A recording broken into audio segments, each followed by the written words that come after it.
Bueno, vamos a comenzar con fisiopatología del acné, después seguimos con el de rosácea y después acabamos con ampollares. A ver, la siguiente. Miren, para entender la fisiopatología de cualquier enfermedad, es bueno primero saber de qué enfermedad se trata, o qué signos presenta, o qué síntomas tiene la persona que padece determinado problema. Porque si no tenemos ese conocimiento, aunque sea mínimo, entender una fisiopatología no va a ser tan fácil. Entonces, ¿qué tenemos que decir? El acné es una enfermedad inflamatoria del folículo pilosebáceo. Recuerden ustedes su histología o su anatomía cuando les enseñan que el folículo piloso tiene anexo al mismo folículo la glándula sebácea que sirve para lubricar al pelo y también para mantener la superficie cutánea hidratada, humectada, porque la capa de grasa que se deposita sobre la superficie cutánea evita la evaporación del agua, entre otras cosas. La enfermedad denominada acné tiene un componente genético importante. Por lo tanto, si un paciente determinado, sea varón o mujer, tendrá antecedentes familiares en mayor o menor grado de tener acné. En otras palabras, las personas que tienen acné ya tienen la piel grasa, porque esa es la calidad cutánea que estos pacientes tienen. También es conocido que las formas más severas de acné se da en varones. En las mujeres también puede haber cierta severidad, pero no lo es tanta como ocurre en los varones. Usualmente hay dos picos de presentación de la enfermedad. La primera en la adolescencia, 12, 13, 14 años o 15. Y otro pico entre los 20 y 35 años. Dependiendo de la severidad de esta enfermedad, va a dejar secuela o huella cicatrizal.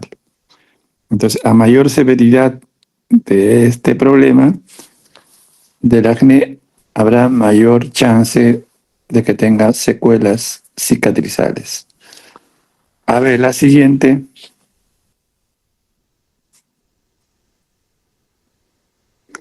Bien, entonces vamos a revisar algunos pasos que ocurren en la formación del acné. La primera es que hay una hiperqueratinización folicular más tapón córneo. ¿Qué significa eso? Si recordamos, la glándula sebácea anexa al pelo, que tiene el contenido donde se deposita la secreción sebácea, un conducto de salida que drena a la zona pilosa. Entonces, ¿qué suele pasar en los pacientes que tienen predisposición para el acné? El conducto de salida de salida de la glándula sebácea conduce a una hiperqueratinización, o sea, mayor cantidad de queratina. Y esto es por estímulo androgénico. Entonces, ¿qué sucede? Se forma primero un microcomedón, o sea, quiere decir que se va a formar un pequeño núcleo de formación del futuro comedón.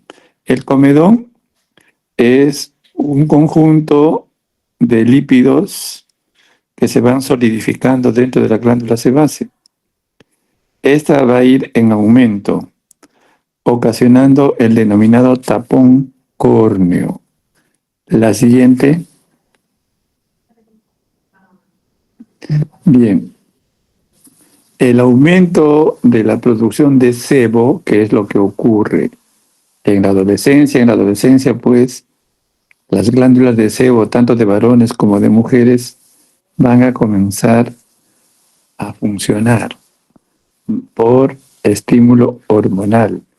Los cambios hormonales conducen a que haya, pues, producción de sebo en las glándulas sebáceas que hemos mencionado.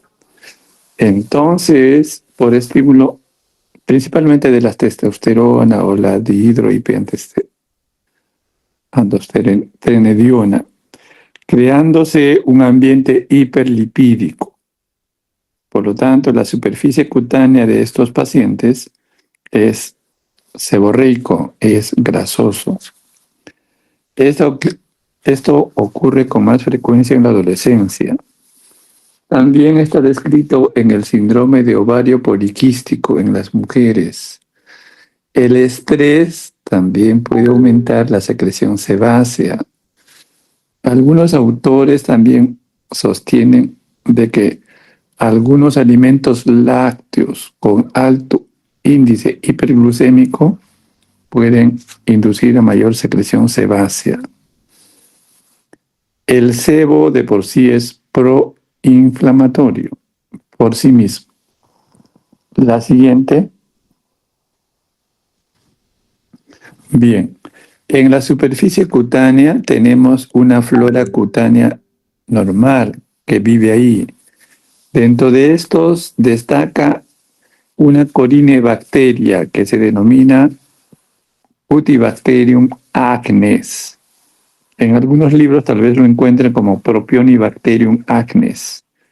Actualmente este se denomina así, es el nombre actual, Cutibacterium acnes. En el ambiente hiperlipídico hay mayor proliferación de este germen, más aún en ambientes anaeróbicos, o sea, dentro de la bolsa de la glándula sebácea es más probable que prolifere en mayor cantidad. Este Cutibacterium acnes libera lipasas, rompe los triglicéridos, forma ácidos grasos libres que son irritantes. Además forman un biofilm que evita la acción de los antibióticos. También se activa un receptor TOL número 2 en los queratinocitos y se inicia la inflamación. La siguiente. Ya estamos frente a la inflamación. En la inflamación participa la inmunidad innata. Los receptores TOL, el 2, el 4 reconocen al Cutibacterium acnes e inician el estímulo de las interleuquinas 1, 8 y también del factor de necrosis tumoral alfa.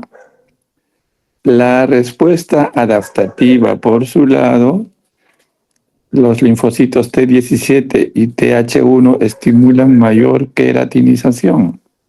Recordemos, pero es la queratinización del conducto de secreción de la glándula sebácea. Finalmente, como se acumula mayor cantidad de sebo en las glándulas sebáceas, esta se rompe. Y cuando se rompe, tanto el Cutibacterium acnes como la queratina son expuestos en la dermis. Y eso induce la formación del nódulo, del quiste y finalmente cicatriz.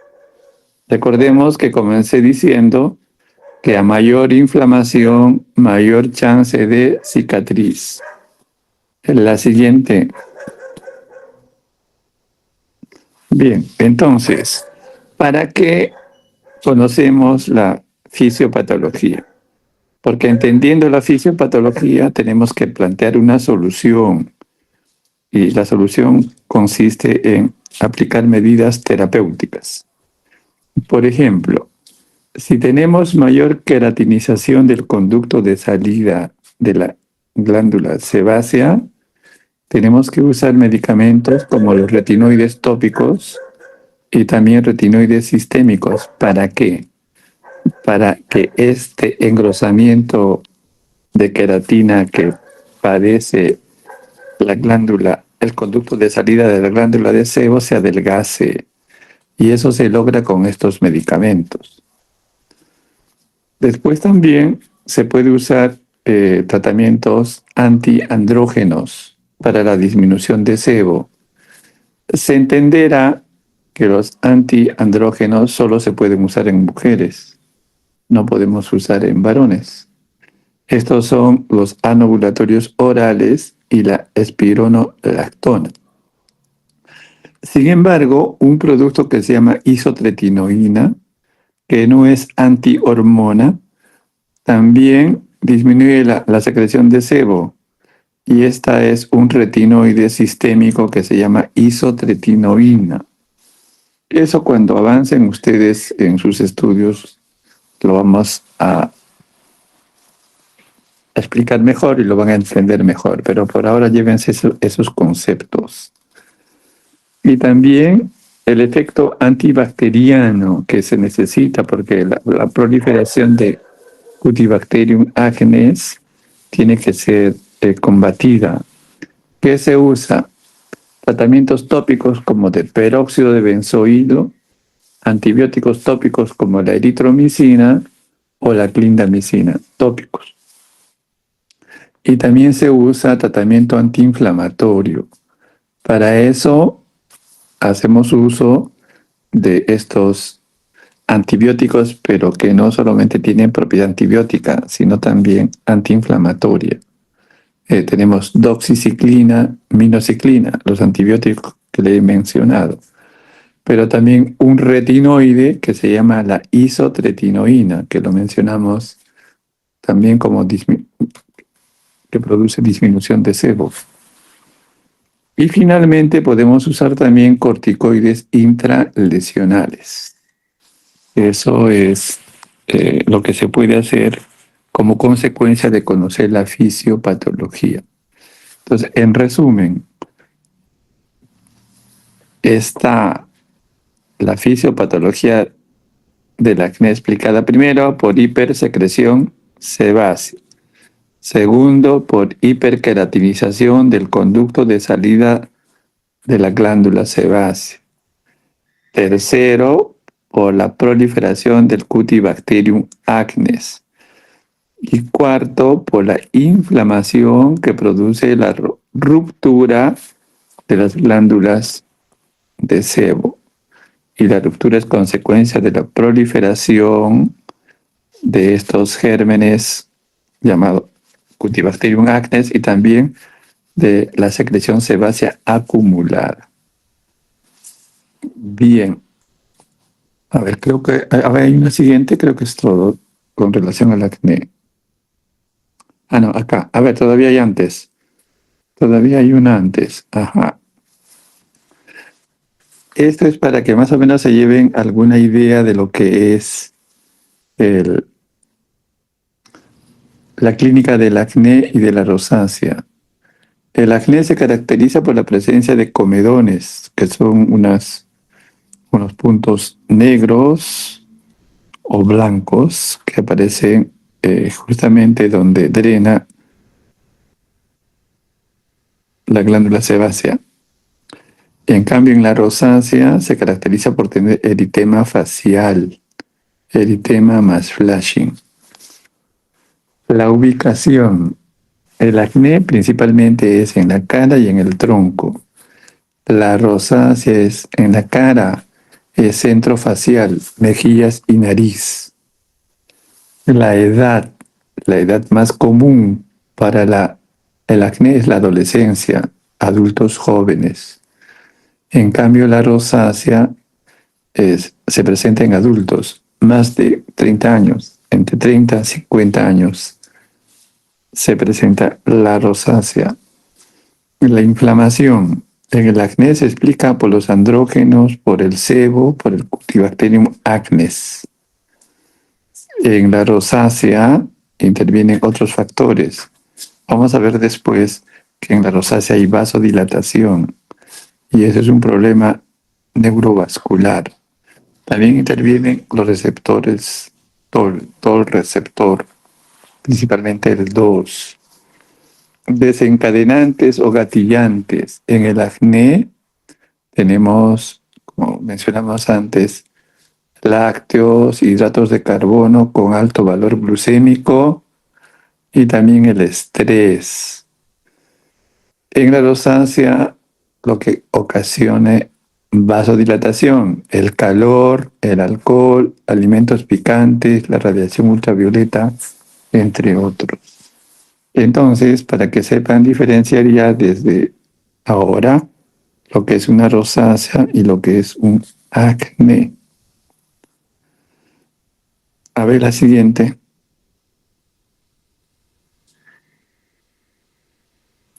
Creo que acabamos. Ya, entonces vamos a pasar a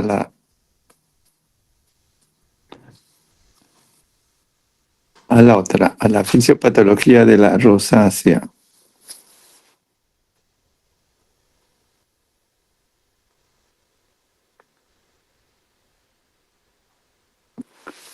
Bien, la rosácea es otra enfermedad, es común. Ya les había dicho algunos aspectos clínicos de la rosácea. La siguiente. Bien, la rosácea es una enfermedad inflamatoria, también crónica de la piel.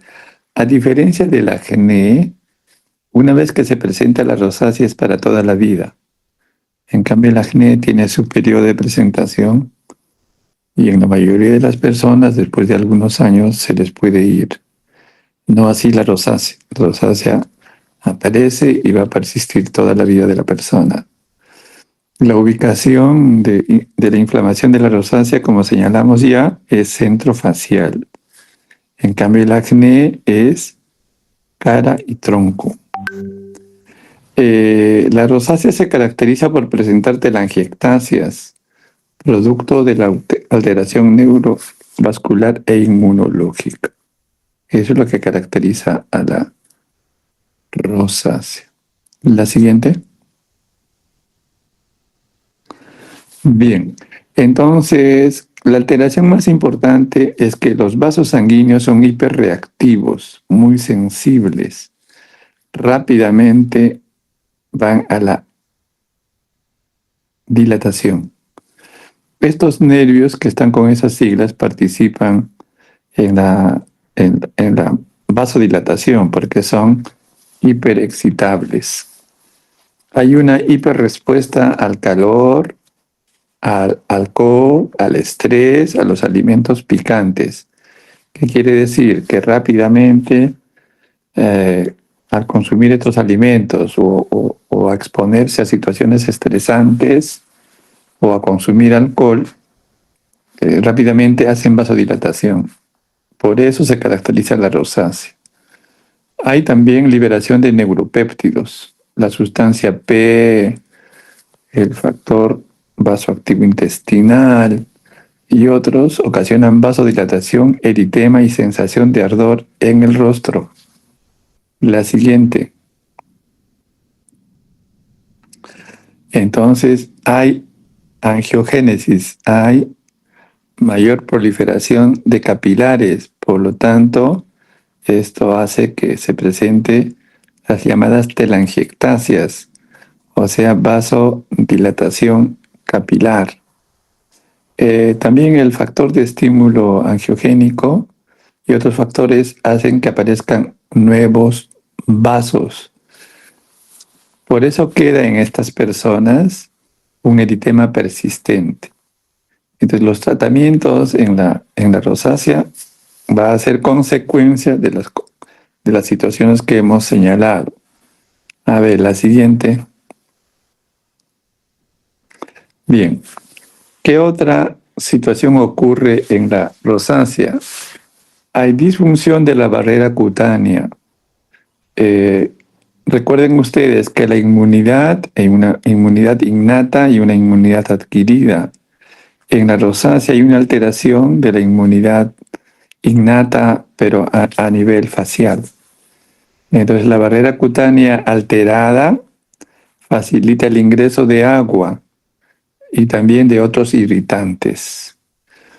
Existe un ácaro que es también saprofito de la piel, porque todos tenemos Demodex. Lo interesante es que este Demodex en las personas que están predispuestas para la rosácea proliferan. Entonces, esta libera proteínas que activan también la inflamación.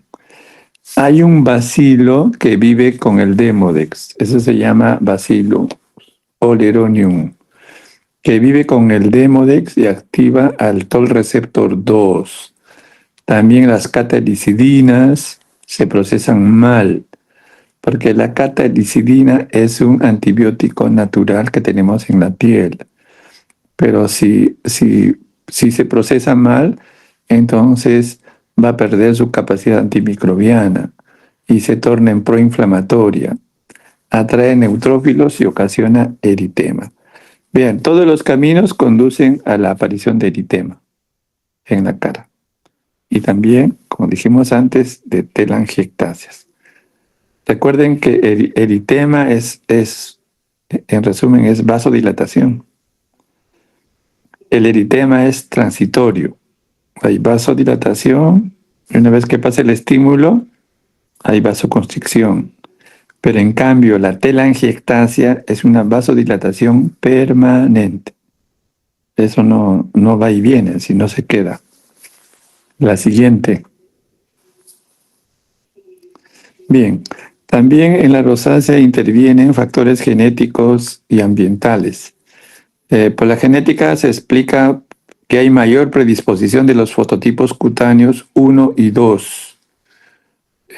Saben, fototipos cutáneos, y les voy diciendo, todos los seres humanos estamos clasificados en una escala del 1 al 6. La piel número 6 o fototipo 6 es la piel negra. El fototipo 5 es la piel marrón, pero no tiene las características del paciente negro. El fototipo 4 somos casi la mayoría de los habitantes peruanos, porque es la piel mestiza. El fototipo 1 es la piel blanca, pacientes de ojos claros, pelirrojos o rubios. La piel de fototipo 2 es también blanca, pero no tiene las características del fototipo 1, por ejemplo, el color de los ojos, o de repente no son rubios. El fototipo 3 es un intermedio entre el 2 y el 4. Algunos también de nuestros habitantes peruanos tienen fototipos 1, 2, 3, pero es la minoría. La mayoría estamos en el fototipo 4. Entonces, ¿a qué viene esta explicación? De que hay mayor predisposición para la rosácea a los que tienen piel clara, ¿no? Los que tienen fototipos 1 y 2. Los genes de la matriz extracelular tienen mayor respuesta inmune. ¿Qué gatillantes o desencadenantes de la rosácea? La radiación ultravioleta, el calor, el alcohol, alimentos picantes, el estrés, todos activan pues los receptores y provocan la inflamación. La siguiente. Bien, entonces acá tenemos un resumen de la fisiopatología predominante. El eritema y la telangiectasia es por estímulo neurovascular más alteración de la barrera cutánea. Las pápulas y pústulas que aparecen en la rosácea es una alteración de la inmunidad innata y por la presencia del Demodex. ¿A qué se llama fimatosa? A ver, los pacientes que tienen rosácea van a sufrir también además un engrosamiento cutáneo. Y esto puede ocurrir en diferentes zonas. Puede ser en la nariz, en el mentón, en la frente, en la oreja. La más común es la que sucede en la nariz. Por eso, los pacientes que tienen rosácea pueden comenzar a engrosar la nariz. Entonces, esto se llama rinofima, engrosamiento nasal como consecuencia de la enfermedad de la rosácea. El rinofima es más común en varones que en mujeres. Entonces, ¿cómo se explica esta fase fimatosa? Hay más fibrosis, hay angiogénesis y también hay linfoedema. Por eso hay un proceso de engrosamiento de estas zonas que hemos mencionado. También hay una forma de rosácea ocular, porque ocurre una inflamación de las glándulas de meibomio. Entonces, estos subtipos de rosácea tienen una explicación en la fisiopatología predominante. La siguiente. Bien, por lo tanto, como sucede con el acné, ¿para qué conocemos la enfermedad, la fisiopatología? Para dar soluciones terapéuticas.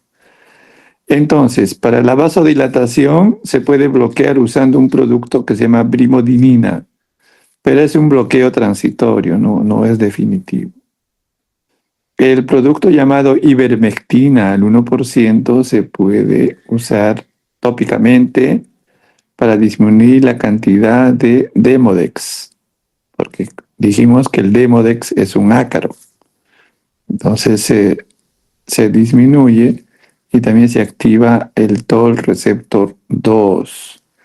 La doxiciclina, incluso a dosis de 40 miligramos, inhibe los receptores, las calicreínas y las metaloproteinasas, interrumpiendo la cascada inflamatoria. El metronidazol también es un antiinflamatorio, es tópico en este caso, disminuye los radicales libres. Y los protectores solares, habíamos dicho que la radiación ultravioleta también activa la rosácea. La siguiente. Bien. A ver, acá antes de pasar a la revisión del otro, a ver, ¿tienen preguntas?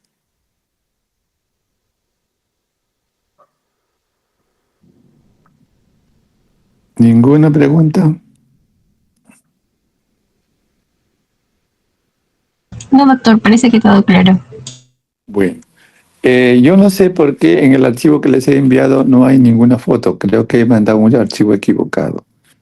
Les puedo reenviar con las fotos de las enfermedades que hemos revisado, tanto de acné como de rosácea, para que tengan un conocimiento mejor de lo que hemos conversado.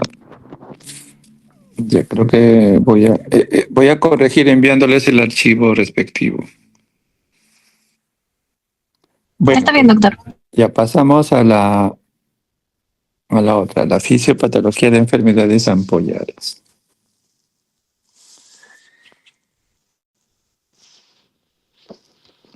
Bien, miren, lo que pasa, ustedes todavía pues no han llevado ni siquiera semiología. Por lo tanto, están llevando fisiopatología sin tener muchos conocimientos clínicos. Y seguramente les ha pasado con las otras clases, porque hay que entender la clínica primero, o por lo menos saber de qué se trata, para entender su fisiopatología. Bueno, eso se debe a la forma como se enseña el patrón de enseñanza de la universidad. La universidad y la Facultad de Medicina en particular nos enseña como si fuese un rompecabezas, ¿no es cierto? Nos da partes, conocimientos. El alumno y el profesor tratarán de integrar esas partes para que el conocimiento sea completo.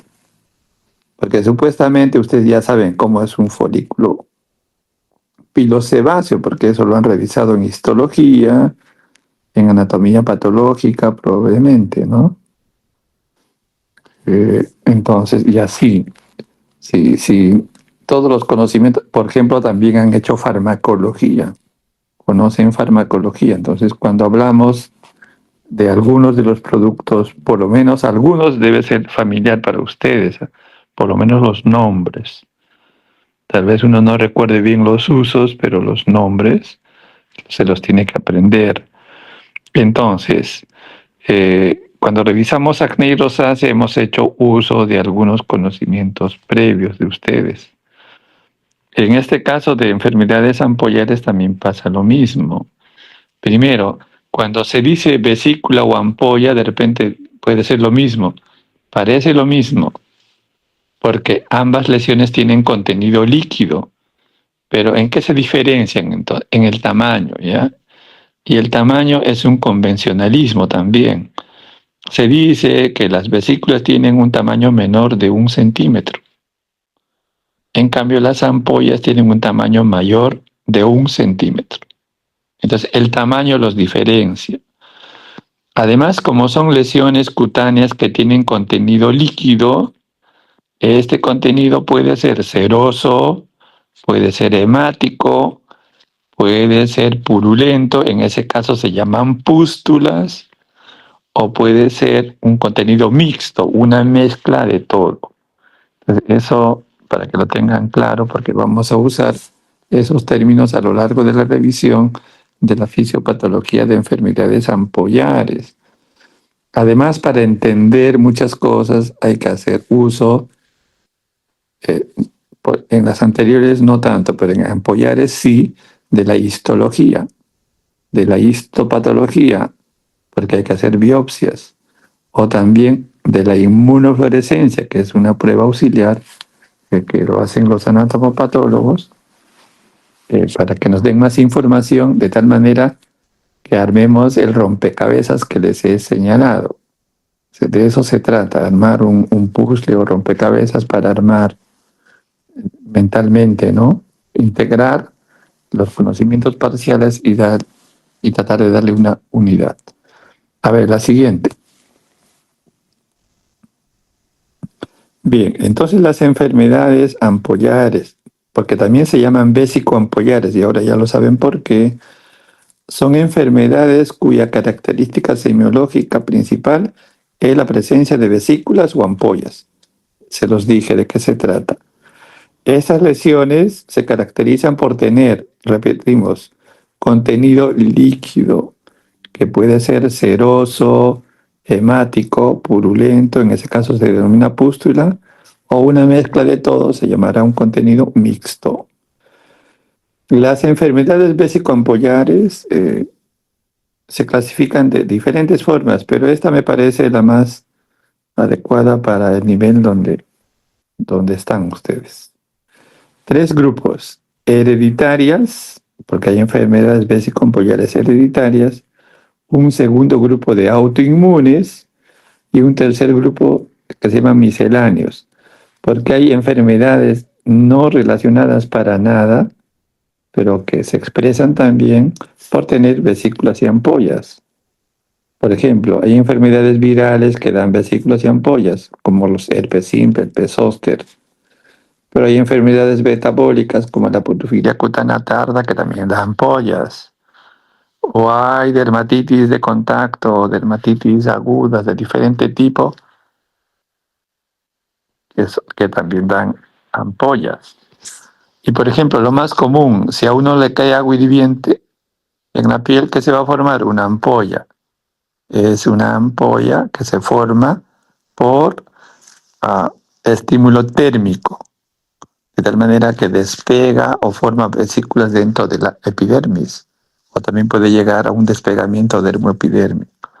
Ven ustedes que variados mecanismos llevan a la formación de ampollas. La siguiente. Bien, entonces vamos a ver las hereditarias. Hay un buen grupo de enfermedades hereditarias, pero las más importantes que destacan por, digamos, por su gravedad, no son muy frecuentes, pero por la gravedad y por lo que marcan a las personas desde el nacimiento, son las llamadas epidermolisis bulosas. ¿Por qué se caracteriza su piel? Porque desde el nacimiento ya tienen vesículas o ampollas y la piel se les pela, porque hay un mal anclaje dermoepidérmico. Saben bien ustedes que la epidermis con la dermis están fuertemente unidas por estructuras glicoproteicas, que de tal manera que no se despegan. Si uno frota la piel, no se despega. Pero en estos pacientes uno le frota la piel y se despega, se forma ampolla. ¿Por qué? Porque hay mal anclaje dermoepidérmico. ¿Y esto por qué? Porque por defecto genético hay síntesis inadecuada o insuficiente o ausente de algunas glicoproteínas que permiten la cohesión dermoepidérmica. Entonces, en estas llamadas epidermolisis bulosas hereditarias hay 4 tipos. Esto solo como información para que sepan. Hay una que se llama simple, hay una que se llama de unión, se refiere a la unión dermoepidérmica. Hay una que se llama distrófica, que es subepidérmica, y hay una mezcla de todo, se llama Kindler. Eso como información. Entonces, leyendo textos, ustedes pueden ampliar esta información, pero para su acervo de conocimientos, tengan esa información. Entonces, clínicamente, ¿cómo se presentan estas enfermedades? Porque la piel se despega fácilmente desde el nacimiento. El traumatismo del parto ya ocasiona que estos niños desde el nacimiento presenten ampollas o vesículas en la superficie cutánea. Bien, también al examen histológico se puede estudiar también esto histológicamente. Va a haber presencia de vesículas y ampollas de diferentes ubicaciones, en el estrato epidérmico o en el estrato dérmico. La siguiente. Bien, esos son el gran grupo de epidermolisis bulosas, pero también hay otras enfermedades hereditarias que pueden dar lo mismo. Si bien es cierto, no dan grandes ampollas como lo da la epidermolisis bulosa, pero también las tienen, vesículas, y además tienen una característica y una alteración de la queratinización. A ver, recordando, si ustedes tienen la epidermis con varias capas, ¿no es cierto?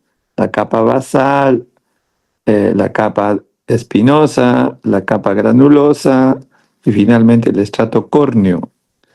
Entonces, es un proceso continuo de maduración de las células de la capa basal y van ascendiendo hacia la superficie libre, teniendo un proceso de transformación que se llama queratinización. Entonces, todos los días sucede de que hay ascenso de células basales por el proceso de queratinización. Finalmente llegan al estrato córneo y se van a desprender como un polvillo que no nos damos cuenta. Eso lo hacemos todos y todos los días. Así como nos crece la uña y hay que recortarlo periódicamente, así también la piel se va descamando, pero de manera imperceptible. Pero en estos pacientes, como hay una alteración en la queratinización, rápidamente se van a notar que la piel tiene asperezas porque el proceso de queratinización no ha sido adecuado, no ha seguido una secuencia normal.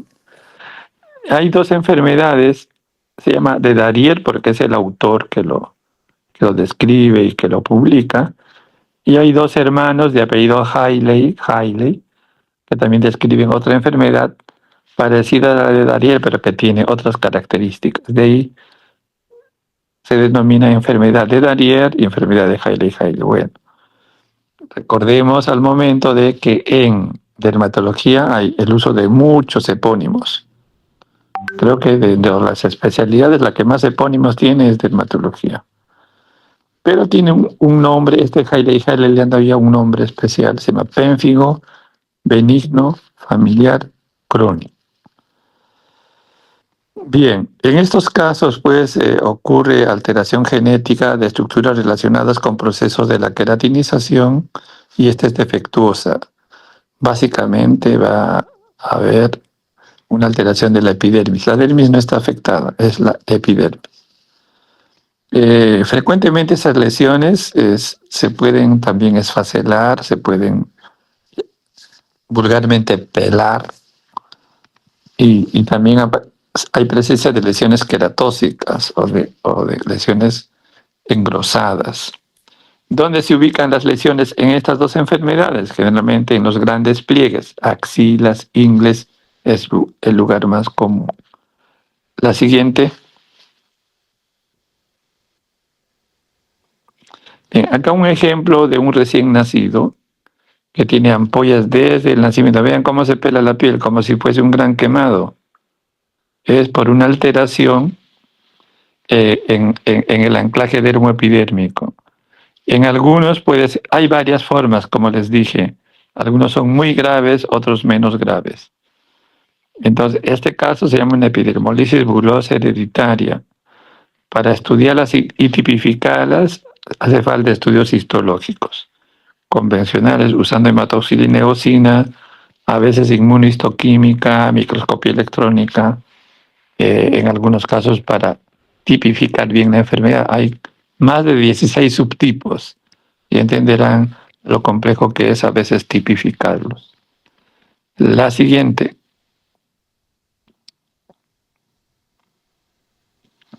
Bien, ahora vamos a ver algunas que se llaman autoinmunes. ¿Qué quiere decir? Que los pacientes forman autoanticuerpos contra algunos componentes de su piel. Entonces, tenemos dos grandes grupos, nomás algunas más vamos a revisar, pero hay dos grandes que son muy importantes, los pénfigos y los penfigoides.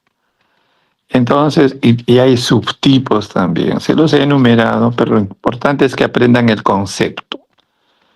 Hay estos pénfigos, hay estas formas, el foliáceo, esporádico y endémico, el vulgar, vegetante, su subtipo. Hay por inmunoglobulina A, hay síndromes ampollares autoinmunes paraneoplásicos, por ejemplo, entre los más importantes. ¿Pero por qué se caracterizan los pénfigos? Por formación de autoanticuerpos contra unas estructuras glicoproteicas que se llaman desmogleínas. ¿Y dónde están las desmogleínas? Si ustedes recuerdan, cuando hicieron microscopía electrónica de la piel, un queratinocito se une con el vecino a través de una estructura que se llaman desmosomas. Los desmosomas se unen a ese nivel, los queratinocitos vecinos. Pero estos desmosomas están atravesados por glicoproteínas que se llaman desmogleínas. Entonces, la autoinmunidad es contra estas desmogleínas. Y hay varias desmogleínas, ¿no? Están numeradas como 1 y 3. También hay desmoplaquinas y otras.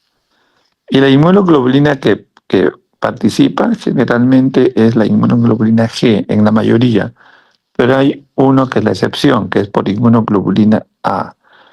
Esa información ya se obtiene pues, por estudios de inmunofluorescencia, ya no solamente por hematoxilina y eosina. Bien, las lesiones se van a presentar como vesículas o ampollas frágiles. ¿Qué quiere decir? Como son de ubicación intraepidermal, se rompen fácilmente.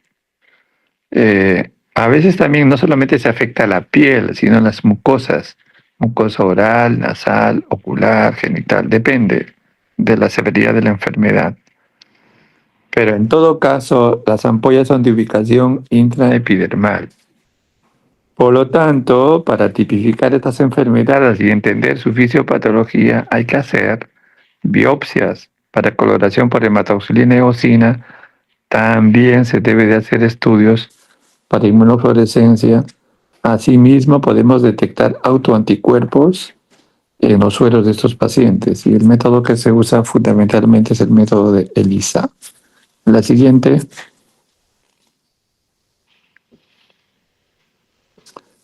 Miren, este es un ejemplo de un pénfigo vulgar. Es una variedad de los pénfigos. Si ustedes analizan esta foto, no hay vesículas que se puedan ver. Lo que pasa es que las vesículas se rompen tan fácilmente que uno ve zonas que no tiene piel o ve costras. Entonces, este es el pénfigo.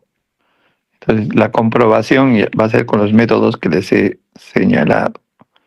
Entonces, para no olvidar, los pénfigos, la ubicación es intraepidermal, las ampollas se rompen fácilmente de tal manera que cuando examinamos pacientes, rara vez vamos a encontrar una vesícula intacta. La mayoría de las veces está rota. La siguiente. Hay otro grupo de enfermedades que también son vesicoampollares que se llaman penfigoides. Hay varias formas clínicas, ¿no? Para no complicarles el asunto, la más común es la que aparece en el adulto mayor. Se llama penfigoide ampollar. Hay varias formas que les he puesto ahí para su conocimiento. Rara vez afectan mucosas, la mayoría de las veces afecta solamente piel. Entonces se caracterizan por formación de autoanticuerpos contra glicoproteínas que permiten el anclaje dermoepidérmico. Pero en este caso no son de nacimiento, son adquiridos, es por autoinmunidad. Entonces existen también sus propios antígenos que son blancos de la autoinmunidad. Bien, entonces estas glicoproteínas van a afectar por autoinmunidad, principalmente la que se ubica en los semidesmosomas, en la llamada zona lúcida, zona densa, que seguramente lo han realizado por microscopía electrónica en sus estudios previos. Y también hay que hacer uso de inmunistoquímica, de inmunofluorescencia para entender el nivel y la forma y entender qué autoanticuerpo está actuando. Que todos esos criterios nos permiten clasificar bien las enfermedades autoinmunes. En este caso, las ampollas, en los penfigoides, las ampollas se rompen con dificultad porque la ubicación es subepidermal. Por lo tanto, todo el techo de la ampolla está formado por el espesor epidérmico. Entonces, por eso se rompen con dificultad. Además de ampollas, en esta entidad se puede ver manchas o placas eritematosas. Pero no olvidar, penfigoide, lesión subepidermal. Pénfigo, lesión intraepidermal. La siguiente. Miren acá el ejemplo. Son grandes ampollas. Acá sí se puede perfectamente tener, aunque sea al ojo sin tener una regla, saber cuál es vesícula y cuál es ampolla. Lo que les dije al principio. Y miren el contenido. ¿Qué contenido será? Ceroso. Algunas que se ven como cosas son ampollas rotas. Además se ven esas manchas eritematosas que están formando parte de la clínica de estos pacientes. Entonces, penfigoide ampollar, la ampolla subepidérmica, tensa y se rompen con dificultad. No es que no se rompan, van a durar varios días sin romperse. A eso me refiero. Finalmente se van a romper, por supuesto. La siguiente. Bien, hay otras enfermedades ampollares que se las pongo acá más para su conocimiento, pero lo que quiero que entiendan es la fisiopatología, cómo se forman estas enfermedades autoinmunes. En este caso, la dermatitis herpetiforme también es una entidad en la cual se forman anticuerpos contra unas estructuras que se llaman gliadina o transglutaminasa. Igual, el efecto final va a ser que se va a despegar la epidermis de la dermis por anticuerpos, autoanticuerpos contra esas estructuras. También ampollas tensas, a veces acompañadas de pápulas eritematosas adyacentes. Esta también, dermatitis herpetiforme, es subepidermal, por lo tanto la ampolla no se rompe fácil. Hay otra, miren, que se llama dermatosis igea lineal, también. La ampolla subepidermal se rompe con dificultad. Hay diferencias clínicas, histológicas e inmunopatológicas con las otras entidades. Eso se se tiene que documentar para entender bien una enfermedad autoinmune. Pero por ahora lo que quiero que sepan es que hay enfermedades autoinmunes vesicoampollares de ubicación intraepidermal, subepidermal. Y además hay varios tipos. Y de esos tipos también hay subtipos. La situación es más compleja. Pero traten de entender la fisiopatología en este momento. Y los estudios igual, para esa también tiene que ser estudios de biopsia, de hematoxilina eosina, de inmunofluorescencia, y entender que es una enfermedad diferente. La siguiente. Entonces, miren, al principio dijimos que las epidermolisis bulosas hereditarias. También hay una epidermolisis bulosa autoinmune que se presenta en la adultez, contra estructuras también licoproteicas de la unión dermoepidérmica. Y los estudios son parecidos, es común. Biopsia convencional, biopsia, inmunofluorescencia y, si se puede, detección de autoanticuerpos. Hasta existe un lupus eritematoso sistémico ampollar. Los mecanismos son parecidos entre estas dos enfermedades, epidermolisis autoinmune y les ampollar. Hay anticuerpos contra un colágeno 7 que está anclando la epidermis. Es el último anclaje que se da con colágeno 7 hacia la matriz dérmica. Entonces, los estudios son, como hemos señalado, para las otras enfermedades inmunoampolares también. El mecanismo de estudio es parecido. Los resultados serán diferentes, los que nos permiten clasificarlos. La siguiente. Bien, este último grupo de misceláneos, les dije algo al principio, son enfermedades no relacionadas. Acá tenemos enfermedades virales como el herpes zóster, el herpes simple, enfermedades metabólicas como la porfiria cutánea tarda, las dermatitis agudas de cualquier etiología, la de contacto, por quemadura térmica, la que sea. Entonces también tienen diferentes cambios estructurales cuando se hace la biopsia. En estos casos rara vez se hace estudios de inmunofluorescencia. No requieren, se puede hacer para hacer lo que se llama diagnósticos por descarte, pero no porque van a tener un patrón inmune característico. Entonces hay variadas enfermedades que no necesariamente presentan ampollas de manera común. Por ejemplo, el lupus eritematoso sistémico tiene la variedad ampollar que hemos señalado en minutos atrás.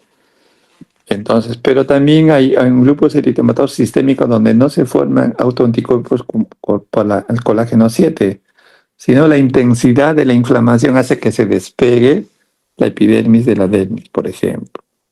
Y hay varias enfermedades así. Hay unas reacciones adversas a medicamentos que se llaman Steven Johnson, NET, que también por necrosis de la epidermis se despega y se forman ampollas. Es variada la fisiopatología. Entonces, el mensaje final, ¿cuál es? De que las enfermedades vesicoampollares pueden ser hereditarias, el gran grupo de las epidermolisis bulosas, autoinmunes, que hemos señalado varias, pénfigos y penfigoides son los más comunes, los más frecuentes, y el grupo de misceláneos, que hay varias enfermedades que en el curso de su evolución o de su presentación pueden tener vesículas y ampollas. La siguiente. Ya. Esta, por ejemplo, es un ejemplo de una enfermedad que se llama herpes zóster. El herpes zóster son vesículas y ampollas que ocupan un dermatoma. Miren acá, algunos tienen contenido seroso y algunos tienen contenido hemático. Eso caracteriza también a esta entidad. Y este es de origen viral. Es el herpes virus. Este es un herpes virus. Herpes virus 3. porque el 1 y el 2 son herpes simple. Vean enfermedades que nada tienen que ver con la autoinmunidad, ni tampoco son hereditarias, forman el grupo de misceláneos. La siguiente. Miren, esta es la biopsia, la histopatología. Vean, en este caso la ampolla es intraepidermal, porque todavía las ampollas están conservando la primera capa basal de queratinocitos. Hay una capa basal. Entonces, en cambio, en las subepidérmicas ya no hay ninguna capa de la epidermis, ¿no? Sino está por debajo de ellas se forma la ampolla. Bien, entonces las coloraciones son las convencionales, hematoxilina, eosina, pero también se hacen estudios de inmunofluorescencia. La siguiente. Este es un estudio de inmunofluorescencia. Miren, ve. La reacción antígeno-anticuerpo se puede evidenciar usando fluoresceína para ver a qué nivel se está formando la reacción antígeno-anticuerpo. En este caso son en los espacios intercelulares. Entonces ustedes vean los queratinocitos de la epidermis toditas, su periferia se ha coloreado con la fluoresceína, lo que nos habla de que los anticuerpos están dirigidos contra los desmosomas, pero a sus estructuras glicoproteicas llamadas desmogleínas. Claro, el patólogo nos va a dar la información, qué inmunoglobulina participa, si consume complemento, esas cosas, que nos permite pues clasificar específicamente las diferentes enfermedades. Bien, la siguiente. Miren, en este caso es otro patrón, vean, es un patrón lineal, a diferencia de la anterior que es un patrón en red o en panal, que también le llaman. Entonces, solamente para motivarlos de que las enfermedades, estas autoinmunes, con la inmunofluorescencia pueden tener diferentes patrones. Eso ayuda a diagnosticar mejor estas enfermedades. ¿Y por qué nos preocupamos tanto por tipificarlos bien? Porque hay variantes terapéuticas, igual que en la rosácea y en el acné. ¿Para qué conocemos la fisiopatología? Primero, para entender la enfermedad. Segundo, para tomar decisiones terapéuticas. Ese es el objetivo. Finalmente, los médicos hacemos todos los días diagnóstico usando lo que van a aprender después en Introducción a la Clínica, primero preguntando, que se llama anamnesis. Segundo, examinando con los métodos que van a aprender, que se llama la semiotecnia. Y tercero, haciendo uso de exámenes auxiliares. Todos los días los médicos nos valemos de ese trípode. Preguntar, segundo, examinar y tercero, hacer uso de exámenes auxiliares. En ese orden. Y no se debe alterar porque muchos médicos jóvenes en la actualidad están invirtiendo la secuencia. Piden exámenes auxiliares para ver de qué se trata. Así no es el asunto. Primero debes de entender tú de qué se trata y verificar con exámenes auxiliares que son de ayuda diagnóstica. Nada más. A ver, la siguiente. Ya, eso es todo. ¿Tienen preguntas?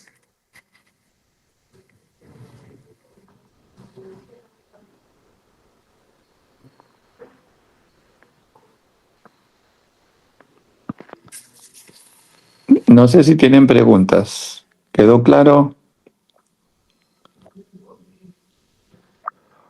Bueno, si quedó claro, enhorabuena, porque lo que quiero es más que aprobar un examen, es que entiendan bien las cosas. De eso se trata.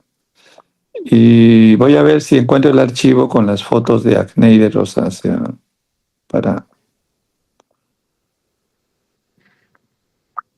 corregir la omisión. Me equivoqué, creo, de archivo. Listo. Eso es todo. Buenas noches. Buenas noches, doctor. Gracias.